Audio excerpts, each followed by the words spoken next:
Hi guys! Welcome back to my channel. Ngayon mga ka-watcher, meron po tayong i-vlog ngayon na isang kinetic.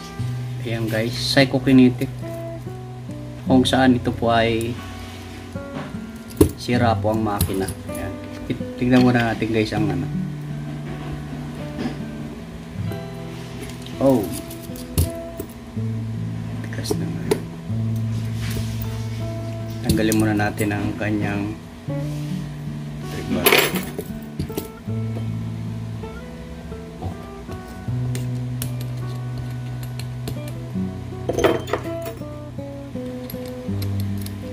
Yan guys. Ito po yung pinadala natin sa atin ng isang subscriber natin na taga Laguna. Shoutout po Sir Rodolfo Yaguno. Yan. Ito po ayan, ito na po ang ano, sira-sira na yung kanyang makina. Ito pong IC ng battery contact point ng IC nya ay putol na po.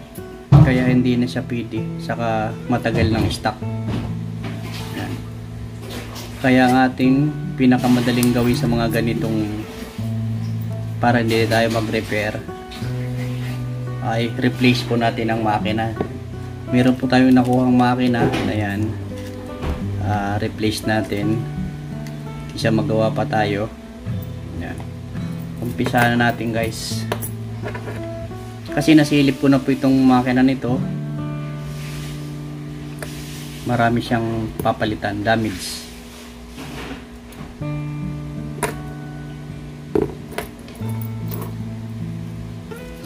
Silipin natin ng okay pa naman yung kanyang gasket.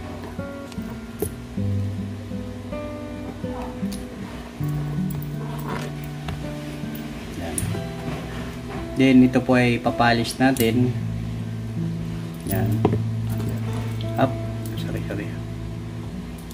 Ito lang guys mapapansin nyo ha. Yan. Turo natin mamaya kung bakit ganito ang kanyang gasket. Yan, tingnan natin. Dapat po sa part na to, sa parting kanan, ang matitira lang dyan ay mga 4 pieces na lang. Ganyan, 1, 2, 3, 4. Then, yan, 4 dyan. Lilipat na sa kabila yung sobra para magbalanse. Kasi pag tinignan mo siya guys, tagilid. Dapat itong buckles na to, nasa gitna yan, sa part na to. Dapat ang matitira dito mga 4 lang para hindi siya tagilid, kasi pag nasa kamay natin yung video tagilid na. Yan guys, ano natin, umpisa na natin.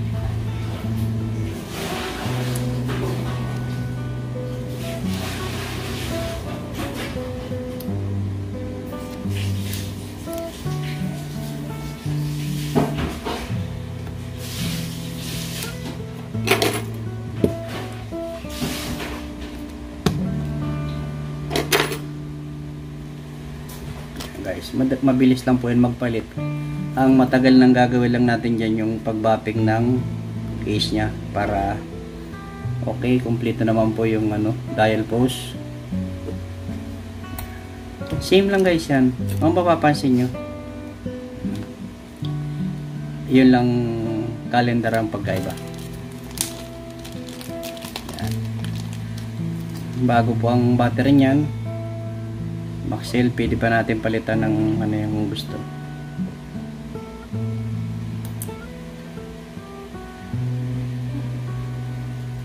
Ayan.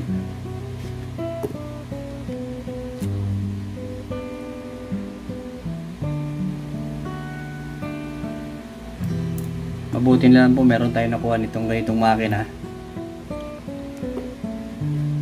Marami po siyang pinadalang relo, kaso lang talagang yung iba puro damage na, mga nabibili sa online. Check natin.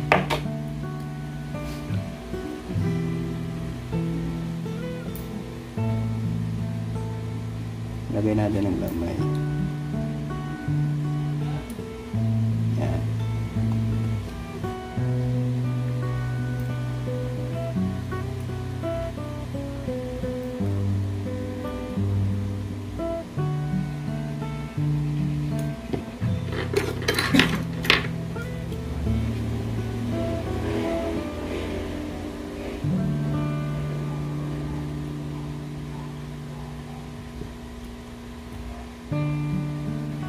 guys, medyo maingat tayo sa pagkakabit ng mga hands kasi medyo manipis yung ano niyan, baka maputol.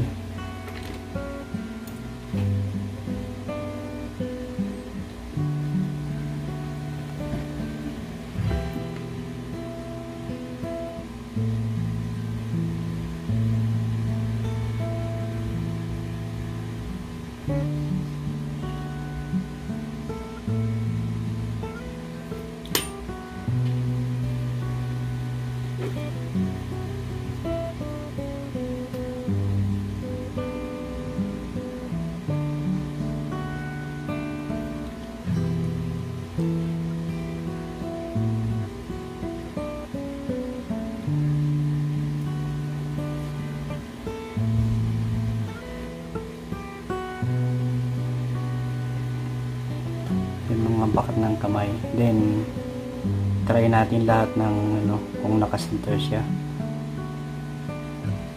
kasi meron times na hindi yan na lahat sumikinder kasi pwedeng lumuwag yung hands niya pag-ikot sa bawat oras.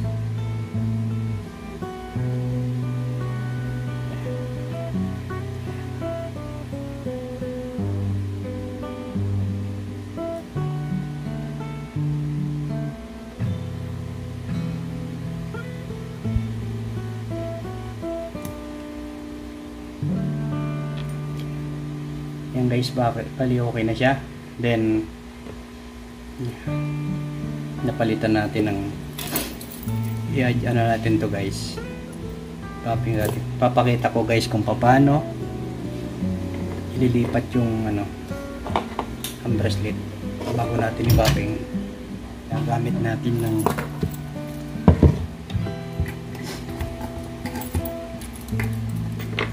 gamit tayo rito.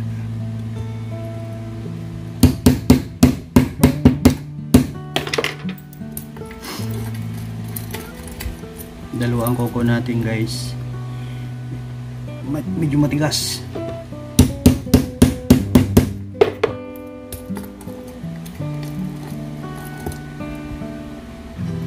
Para maging pantay yung kanyang bracelet. Then balik natin to. Then gagamitan natin siya guys ng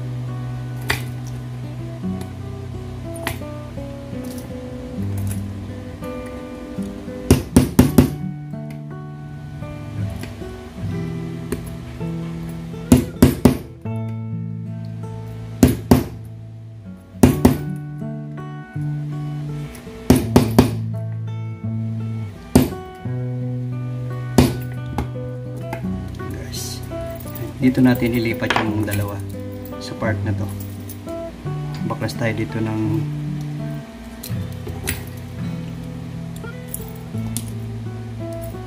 dito, baklasin natin to. Tigas talaga siya.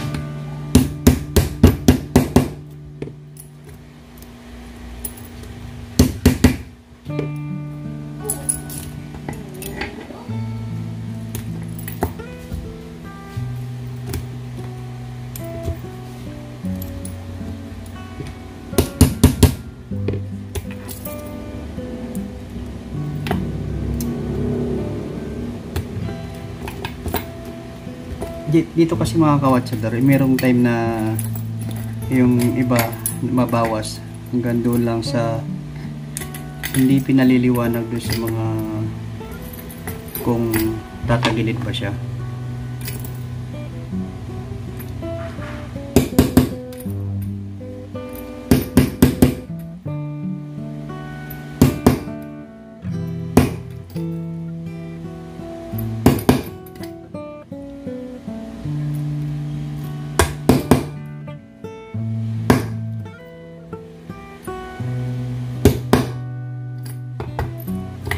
Kabit na natin yung isa.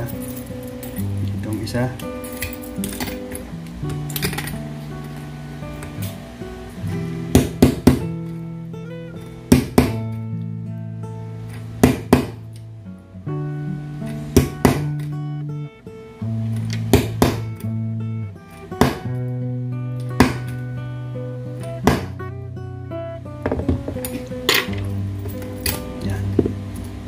palitan natin guys. Tanggalin natin itong ating ano ito. Sangkalan na. Bali ito yung guys. Pansinin nyo guys ha. Sa pagbabawas ng bracelet. Kailangan mas maikli dito. 4 to 5 length lang kailangan matitira dyan. Then dito ang mahaba. Guys. Para pag linagay mo yan guys, pantayan. Kita natin.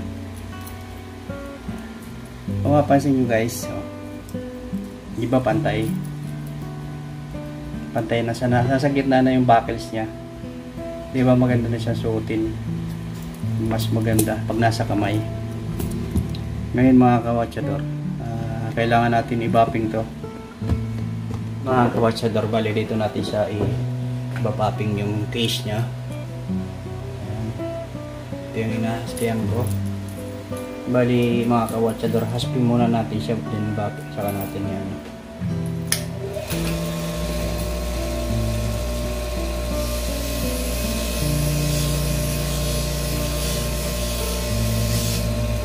Nakapansin nyo guys, bago si aking turuksitan niya. Para pala siyang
para makita natin ang ganda.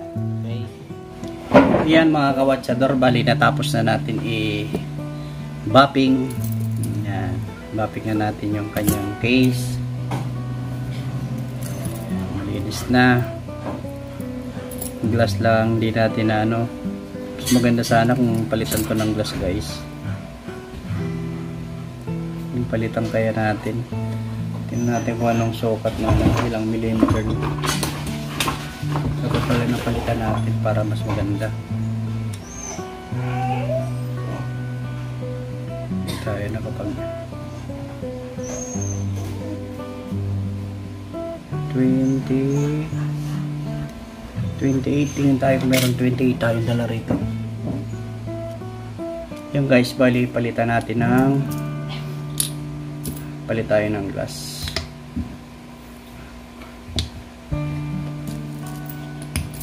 para mas maganda.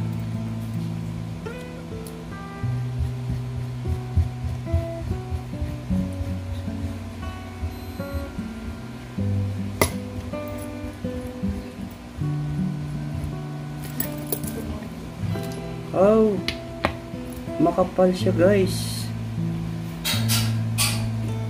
The difference. Kaya pwede siya guys. Makapal siya.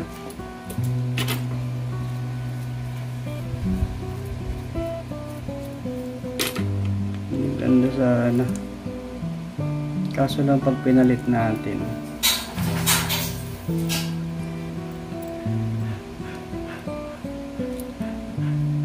palit natin lubog siya.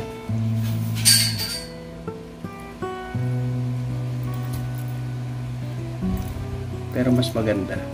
Ayaw na matanggal. Ipalitan natin guys para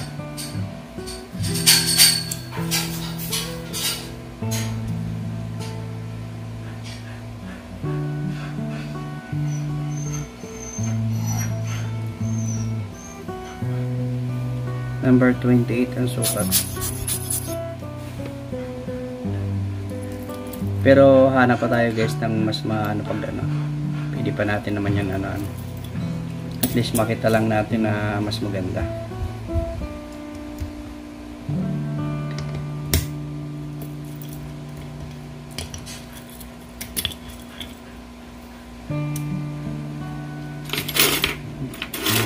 Kailangan natin ng malaki kasi.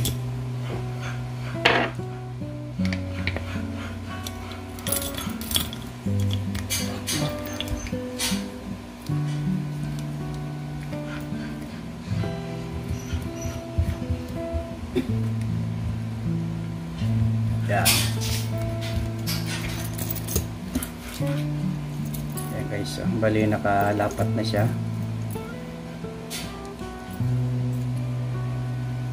Mas malinis yung malinis.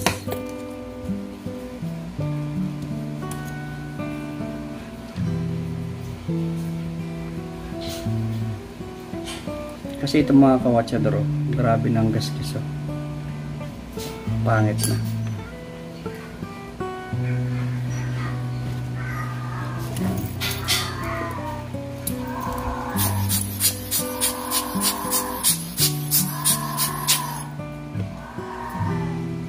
Din itong ano, kanyang lagyan natin ng oil yung kanyang ano,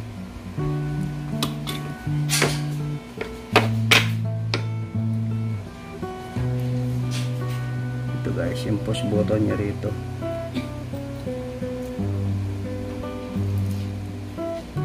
Yan, para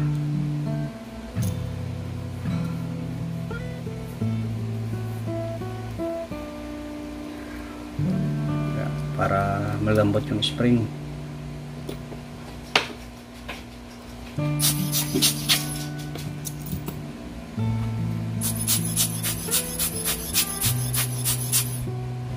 At shoutout sa mga bayaw ko dyan.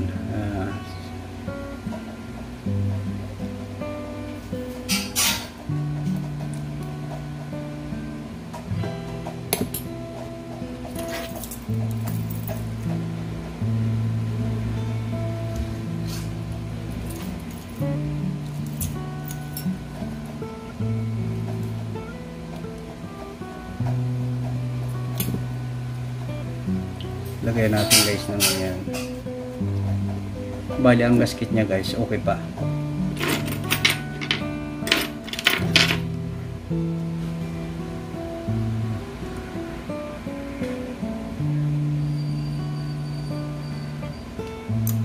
Kagandahan lang po dito, medyo quality pa yung case nya, kaya yung sa bayari talagang deserve na papalitan niya yung kanyang makina.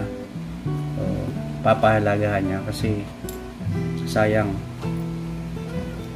hindi naman yun yung, hindi naman dito yung mura lang na Seiko 5.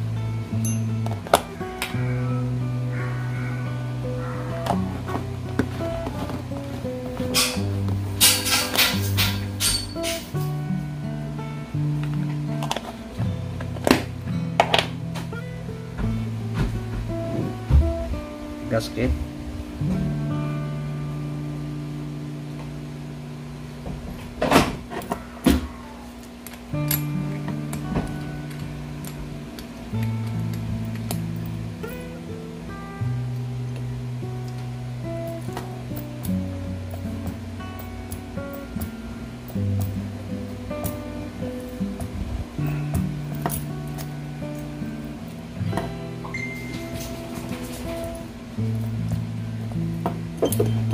Yan.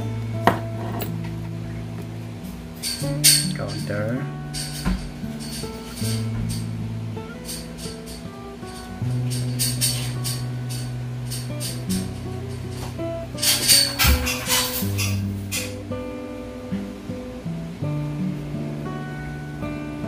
Eleven 18.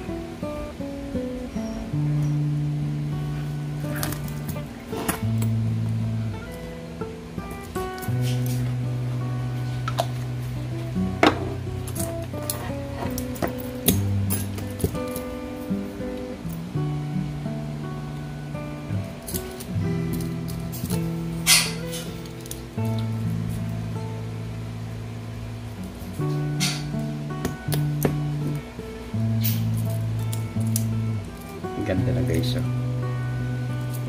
Yan. Kung mapapansin niyo mga kawatsador, yung kanyang timbang na yung kanyang manok. Diba?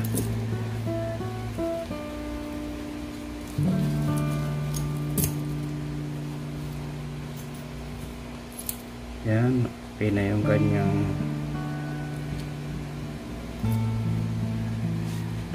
mga kawatsador, shoutout po na sa may-ari ng Sir Rodolfo Yaguno from Laguna. Yan mga kawatsador, hanggang dito na po. Maraming salamat sa panonood. Bye bye.